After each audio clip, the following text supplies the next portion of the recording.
I got invited to an exclusive private game in Palm Springs, California. The stacks are deeper, the players are wilder, and the pots are absolutely massive. I even play a gigantic $6,000 pot with my favorite hand, Pocket Sevens, that you do not want to miss. We are already off to a solid start for Wolfmas with a prize pool of $5,646 that goes to you on day 12, but we need to keep building. Let's get into the action. It's a 5-5 game. I'm in for $2,000 to start, and in the first hand, I open it up to $15 with Pocket Eights, the Snowman. Ethan 3-bets me to $60. We pick up another caller, and I defend as well. We're going 3 ways to the flop, which gives me an overpair on a 6-5-4 monotone board. Ethan bets out for $60. We lose the other opponent, and I have an overpair, but unfortunately no heart. I still have a gut shot to the straight, though, to go along with it, so I put in the call, and the turn helps us in no such way. It comes the Jack of Clubs. Maybe Ethan will decide to slow down and check, but he does not. He fires out for 180, and I think this is the end of the hand for me. Alright, in the small blind now with 8-7 of diamonds, there's a raise to $20. Ruth puts in the call, I call, and the big blind does as well. We're going 4 ways to the flop, which comes 9-7-6 with 1 diamond. I have middle pair, an open-ended straight draw, and a backdoor diamond draw, so I decide to call Ruth's $125 bet. I'm going heads up to the turn, which comes a 7 of hearts. Bang, we make 3 of a kind. I sneakily check it over to Ruth, hoping she'll fire in some more money, and she does. Tosses in $200, and I could go for a check raise here, trying to protect my hand against some flush draws, but given the fact I have the 8 of diamonds to go along with my trips, I have the open-ended straight draw, so I'm not really scared of too many cards. Obviously, I don't want to see a club. I decide just to put in the call, and the river comes the Queen of Hearts, which seems pretty safe, so when I check it over to her, and she bets out for $400, I'm not just going to call here. I need to go for value against a hand like 9-10, pocket 10s, pocket jacks, stuff like that. So I decide to go for a min raise here for $800. There's not too many hands that are going to call a bet here, and those hands that I just mentioned won't call a large bet because it's a very scary board. So I just min raised $800, and it turns out she had absolutely nothing, folds her cards, but still a $2,000 pot is coming my way, which means my stack is now up to $2,500. I've secured $500 worth of profit for you guys already. In this next hand, I decided to put the $10 straddle out there, and I look down at Jack King off. There's a limp. Ruth raises it up to $20, and when the action's back over to me, given that my opponents are playing pretty passively, I kind of want to put more money in the middle and take it to the street, so I raise it up to $75, and both players call. When the flop comes King Jack 9, giving me 2 pair, I fire out for Cinco de Mayo. Cinco de Mayo. Yo, here's something Matt hasn't done in an hour. Put chips in the pot. Only Ruth puts in the call. The turn comes a 10 of spades, and now she bets out for $150. Obviously don't love this because a queen makes a straight, but there is still a lot of 2-pair combinations she could have, along with any queen being the king high straight. So I put in the call for $150, and the river connects the board ever so more slightly, coming the 7 of hearts. Now any 8 makes a straight, so when I check it over to her and she fires out for $300, I just don't know if I should put in the call here and torch $300 of your own money over to Ruth. At the end of the day, I want to make the right plays here. 2 pair is going to be good. She could still have like Jack 9, Jack 10, 9, 10. You don't have this problem because you're never in any pots. I'm just trying to figure out if she has a queen or not. This guy over here. You don't have a queen, do you? Don't fucking tell him. Don't move. But the likelihood of her continuing to bet here with a queen or an 8 is just more likely, and I think she would check back with some 1 or 2 pair hands. So for that reason, I fold my cards, and we are never gonna know what she had. This guy fucking flexing over here. Sees one woman and he starts flexing. Right in the mug, baby. Speaking of clarity, if you guys want to win the $5,600 I've already assembled together, plus whatever I win in the remaining episodes of this series, all you have to do is like, comment, and subscribe on all 12 videos. That's it. But if you want to up your chances, 2 of the 7 winners will be picked exclusively from people who have purchased items from my merch store, that's shopwolfgang.com, and an additional 2 people who have signed up for free on Club WPT Gold either now or in the past. Using code Wolfgang will be chosen as well. well. Just a reminder, the winners will be flown out to Houston, be put up at my favorite card room, Champions, and have a chance to battle on the felt versus myself and my content producer Lucas with the money I've made in this series. It's a complete free roll. It's my Christmas giveaway, and I want you guys to win it, so make sure you go and do all those steps.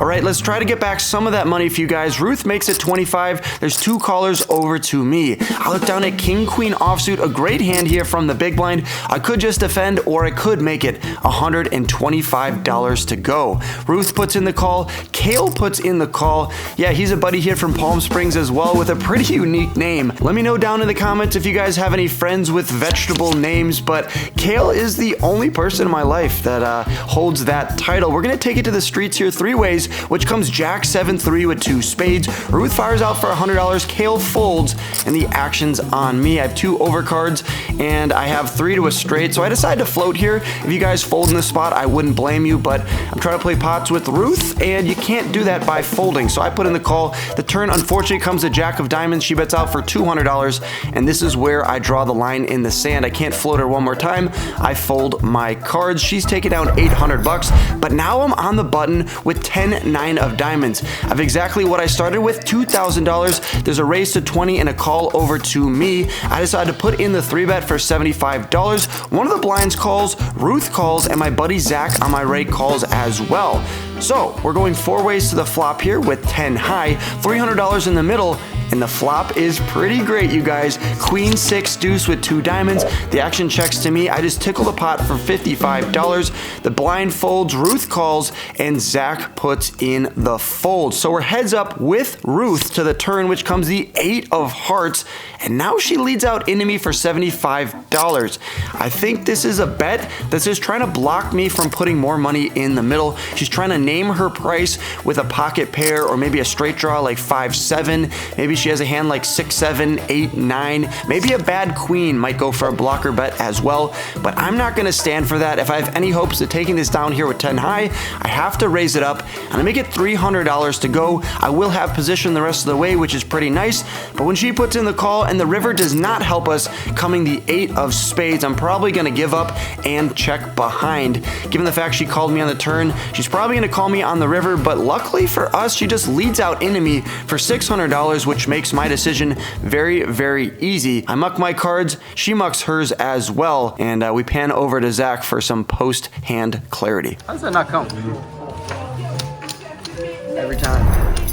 And now back into the hands. I'm in the $10 straddle. There's a limp, and Ruth makes it $45. I 3-bet her to $100. The limper puts in the call, and she does as well. Going 3 ways to the flop, which comes Jack 4 deuce with 2 diamonds. I'm in the hijack, and Ruth bets out into me for $300. Of course, I have to put in the call here with a pair of jacks, but if she's already choosing a large sizing, it's possible we might play for stacks in this one. We lose our 3-way, and the turn comes in overcard being the queen of spades. She copy and paste her same bet. That's $300, and now I'm in a weird spot. Does she have a flush draw? Does she have a better jack than me, or maybe a set or 2 pair? I'm gonna have to find out. I put in the call, and the river comes a non-factor. It's the 7 of clubs. She doesn't bet large here, $600. I go into the tank. I don't love this spot, but against this exact opponent, I think there's a lot of busted draws and worse hands that she might try to bet here and get me to fold. So after thinking about it for a little bit, I put in the call, you guys. This could be a punt, but it's not. She turns over pocket nueves, pocket 9s. I bet that's a hand you didn't expect her to have there. She had some showdown value, but decided to turn her hand into a bluff. I'm not complaining because I put in the call, and I make $2,700 for you guys in the process.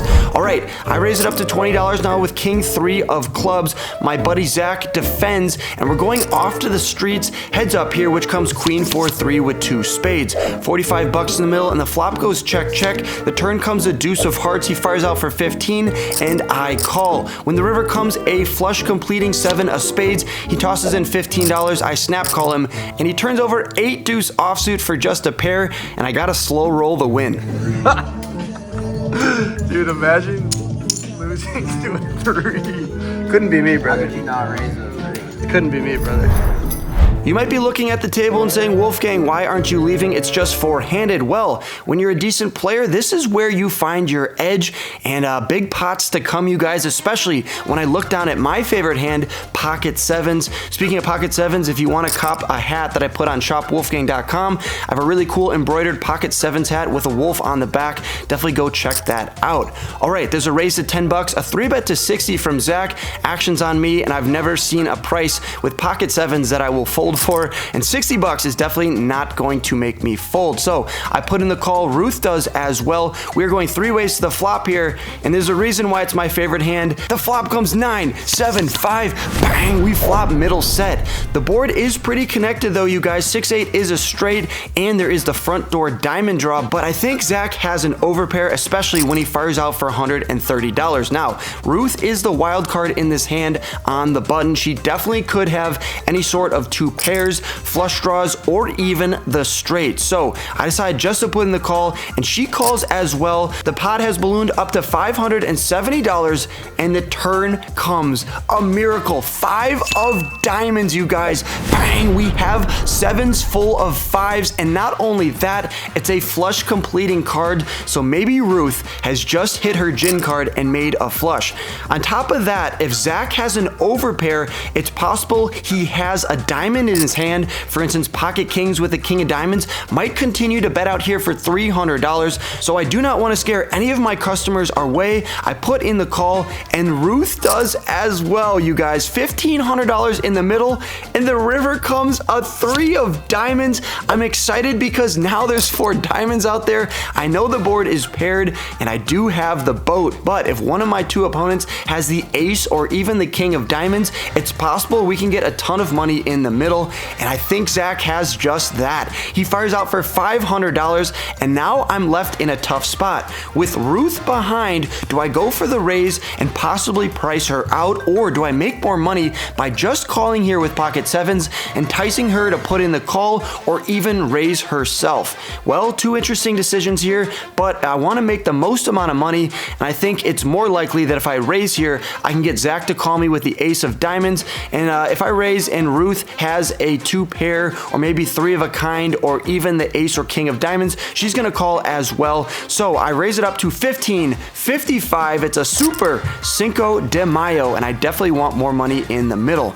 Ruth thinks about it for a long time. I haven't seen her tank this long for the hours that I was at this game, but then she utters those 2 magical words that we're all hoping to hear: all in. She jams for $2,050, you guys. That is music to my ears, and now it's back over to Zach.